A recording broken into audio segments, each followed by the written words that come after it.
এই প্রশ্ন ফাঁস কাণ্ডে উত্তাল রাজধানী, আন্দোলন অব্যাহত। যন্তর মন্তরে প্রতিবাদ কর্মসূচিতে পড়ুয়ারা।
দিল্লিতে শুরু হওয়া এই আন্দোলনের আঁচ ছড়িয়ে পড়ছে দেশের বিভিন্ন প্রান্তে।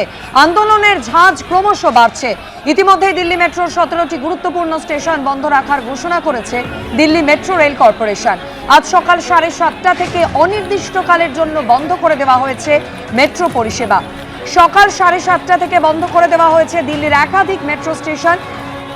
রাজীব চক, মান্ডি হাউস, সেন্ট্রাল সেক্রেটারিয়েটের মতো স্টেশনে ইন্টারচেঞ্জ পরিষেবা স্বাভাবিকভাবেই চালু থাকবে।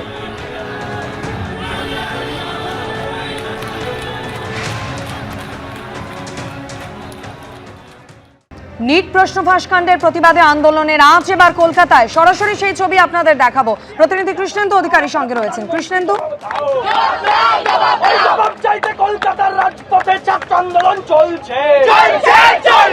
দেখতে পাচ্ছ আমরা রয়েছে শিয়ালদা চত্বরে। প্রথমে তো আমাদের ক্যামেরা পার্সন প্রবীণকে বলবো সেই ছবিটা দেখাতে, যে দিল্লির যে আন্দোলনের রেশ সেটা একদম কলকাতায় এসে পৌঁছেছে। কলকাতায় এখানে দেখতে পাচ্ছি যে প্রচুর বামপন্থী ছাত্র তারা একসঙ্গে জড়ো হয়েছেন, এখান থেকে মিছিল করবে এবং মিছিল করে তারা ধর্মতলায় যাবে। এখানে যারা আছেন তাদের পোস্টার, ব্যানার, ফেস্টুন সব জায়গাতেই কয়েকটা দাবি স্পষ্ট, যে তারা কেন্দ্রীয় শিক্ষামন্ত্রীর পদত্যাগ চান, ধর্মেন্দ্র প্রধানের পদত্যাগ চান এবং তাদের কাছ থেকে ক্ষমা চাইতে হবে দিল্লি পুলিশকে। আমি এখানে যারা স্লোগান দিচ্ছে তাদের সঙ্গে কথা বলবো। আপনাদের মূল দাবি কি? শিক্ষামন্ত্রীর পদত্যাগ চাইছি। যেভাবে ছাত্রদের ওপর, গণতান্ত্রিক আন্দোলনে ছাত্রদের ওপর আক্রমণ করা হচ্ছে, অবিলম্বে শিক্ষামন্ত্রীর পদত্যাগ চাই এবং অগণতান্ত্রিক এনটিএ বাতিল করতে হবে।